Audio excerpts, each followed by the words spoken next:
రేయ్ మైనర్ తాత గారు పనులు ఏమైనా ఉన్నాయా? ఉంటే చెప్పండి, క్షణంలో చేసేస్తాను. అంత ఏకాదశి మాదిరే. ఉన్న పనులన్నీ ఇంట్లో వాళ్ళే చేసేసుకున్నారు. నీకేం చెప్పను? సరే అయితే ఇంకో ఇల్లు చూసుకుంటాను. రే సీతమ్మ, నువ్వు ఇలా ఇంటింటికి తిరిగి చిల్లర మల్లర పనులు చేయకపోతే ఎక్కడైనా నెల జీతం లెక్క నౌకరీ కుదరకూడదా? కూడు గుడ్డ పెడితే సరిపోతుంది, మీరే కుదుర్చుకోకూడదు.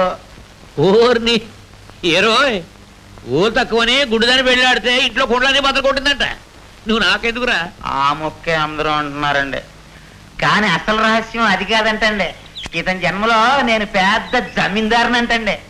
బీడీలు తాగారని 2 నౌకర్లని పనిలోంచి పీకేశారంటండి. అందుకే ఈ జన్మలో నాకు ఎక్కడ నౌకరీ దొరకట్లేదు. వస్తానండి. రేయ్ ఆగా, పందిర్రాటకు కూడా పని చెప్పగల సత్తా ఉన్నవాడు రా ఈ మైనర్ తాత. ఏయ్ రా ఇంట్లో రా.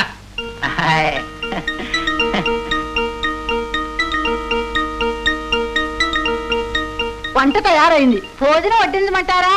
ఇప్పుడేం వడ్డించావు గానే కాఫీ పట్టరా. తలంటుకుంటారా? కాదు, నా నెత్తి అంటుకుంటాను. పట్టరా కాదా? దీనికి చెవునుంటమే మంచిదైంది, లేకపోతే మన రహస్యాలన్నీ తెలిసిపోయి ఉండి. ఇదిగా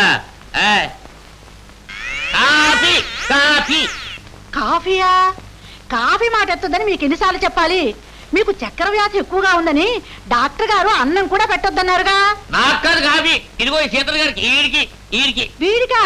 మొహం, వీడికి కాఫీ ఏమిటి? పెద్ద మనిషి వచ్చాడు, కాఫీ పెట్టరా. టీ తాగుతావా కాఫీయా బాబు? కాఫీయే కాఫీ, అతను ఎప్పుడు కాఫీయే తాగుతాడు.